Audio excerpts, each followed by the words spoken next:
contextualizing a theologian, of course, matters a great deal. Moltmann is still alive in his 90s, born in 1926.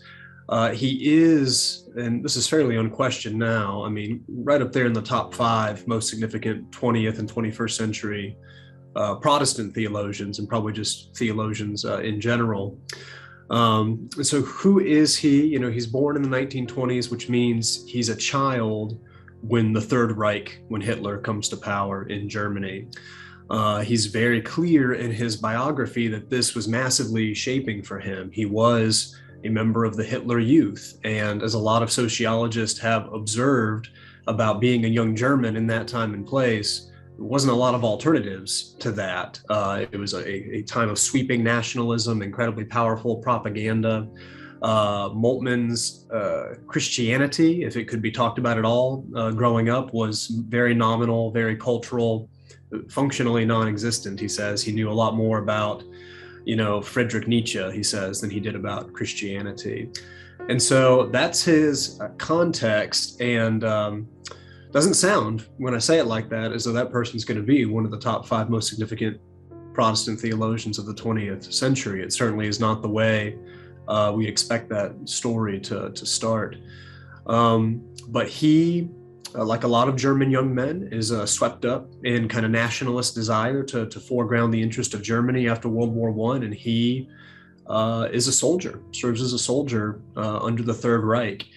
Very young, like he's in Hamburg during what we call Operation Gamora when he's 17 years old, and that's 40,000 people are killed in airstrikes in Hamburg on that night. A lot of them are civilians. It's one of the most severe Allied air bombing attacks in World War II. He survives Operation Gamora, but it remains with him throughout his life.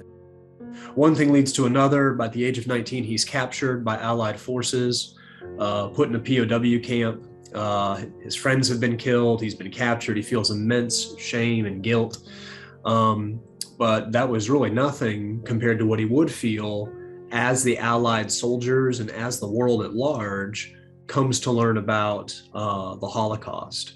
It's something that people don't often think about maybe when they think about World War II, but a lot of your, especially young German soldiers, had no idea that something like the quote unquote final solution was afoot. Again, they were caught up with patriotism, nationalism, wanted to fight for their country. Their narrative wasn't a ton more nuanced than that. And so the way Moltmann found out that that was something that his friends had died for and something that he had fought for was he returned to his holding cell one day in the POW camp, and newspaper clippings and pictures had been posted up in his cell as the world was learning about the concentration camps and everything else. And he on my read of his life, and the many times he refers to this in his major works, he essentially becomes suicidal at that point. He says he considered ending it all. The darkness of death was beckoning to him. So much shame and guilt and wartime trauma. He had been given a Bible by a military chaplain. He hadn't really messed with it much up to that point, but he opened it that evening and read the Gospel of Mark, beginning to end. And it's in the Gospel of Mark where he puts what we might identify as something like a conversion experience, but it wasn't something like, oh, I'm a sinner saved by grace. It wasn't something like, oh, heaven sounds nice. It was Jesus's cry on the cross in the Gospel of Mark, my God, why have you forsaken me? Moltmann very famously, as a centerpiece for a lot of his work after that, finds the beginning of his Christian experience in the cry of dereliction, the cry of suffering and pain from Christ on the cross. And here, he said, here basically was a vision of God I could relate to, I could come close to. This is God that understands you, has come close to the kind of pain and forsakenness that you feel. So that's the beginning of his story, the story walking with Jesus and being a part of the church. And really it's the beginning of his theological life. So after that, he attends various, seminaries in the aftermath of World War II, variously constituted as they were in Germany at the time, a lot of really interesting educational experiences. And then relatively late in life compared to maybe today's academics, in his 30s, he publishes his first well-known book, A Theology of Hope. And from there, numerous seminal contributions to Protestant thought in the 20th and 21st centuries. He's a theologian that I disagree with very readily, but he welcomes that in his work. He always frames theology as a conversation, which is heartening as you study him, because you feel like you can come to admire certain things about him while not following him on everything that he's excited about. But one element of him treating theology as a conversation is that he's constantly talking about his own biography in a very honest way. Something that I wish more theologians did historically and in the present, frankly. So he says, God's solidarity with a hurting world, the idea that something like the Holocaust could happen and we don't have to try to find a place for it in the providential plan of God or God's divine blueprint, but that God has left room for human freedom, even when that freedom can be used to devastating ends. And when that freedom is used in devastating ways, God feels, and he's pretty careful to say, he believes that God experiences pain, that God suffers. His most famous book is called The Crucified God, and that's not rhetoric. For him, the cry of Jesus on the cross, coupled with the Christian claim that God is in Christ reconciling the world to himself, means that God in Christ cried out in forsakenness. So a God who's willing to be forsaken, for him, it does two things: solidarity, a God who suffers with the world, while at the same time pointing ahead, because it's not the end of the Christian story. My God, why have you forsaken me is not the end of the story. It would be a really sad story if it was. It points forward to the resurrection, and he holds these things in tension very consistently. God has solidarity with us, so we are not alone in our suffering, and yet God will not let suffering have the last word. Ultimately, Moltmann believes God will bring all things to redemptive restoration.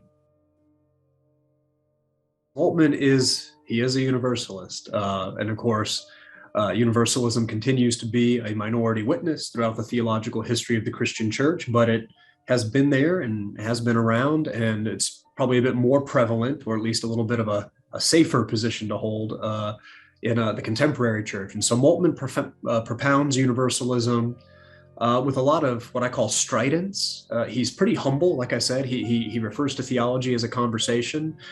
He's marked by a characteristic humility on most theological subjects. But universalism is the one place where Moltmann can get a little, when he's referring to non-universalist or particularist understandings of Christianity, he can get kind of strident about it. And he talks about his universalism in some of the ways that if anybody's studied other contemporary universalists, it's not all that surprising. He says things like, why should human freedom against God be more powerful than the mercy of God on all people? The end of the eschatological story is not individualistic free will, but God's supervening grace. All these sorts of things. So for him, the power and grace and victory of God always are going to tip the scales of history. That's what hope means for him. Otherwise, again, everybody's free to disagree with this, of course, but he would say, if history does not ultimately tilt toward God's universally reconciling future with all things, then Christianity is not ultimately good news. It's mixed news at best. So yes, he is a universalist, and he defends it pretty strongly when it comes up.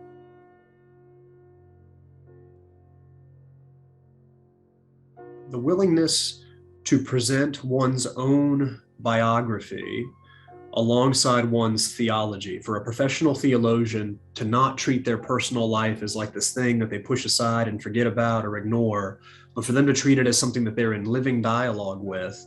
I don't just think it's good. I think it's true. I think it's honest. And to some degree that theologians don't do that, I think they do a disservice to the church. And I think to some degree they are participating in a kind of academic dishonesty. So the fact that Moltmann is honest in that way and allows his life to enter into his theology in overt ways, I think that's really crucial. I think it needs to be talked about more as regards Moltmann. I think it needs to be modeled and followed more often in contemporary theology. And I think it relates to his universalism. I think it comes full circle with his universalism in some interesting ways. As I've examined his theology and pretty much all of his major writing and his biography, we have the gift of Moltmann writing his own biography instead of a friend or somebody writing it after he died. he's got experiences in wartime that we are very on very good ground to call his experiences traumatic in various ways. The amount of death he suffered, the amount of violence, trauma-informed theology is a subject that I care a lot about and also do some writing and work on.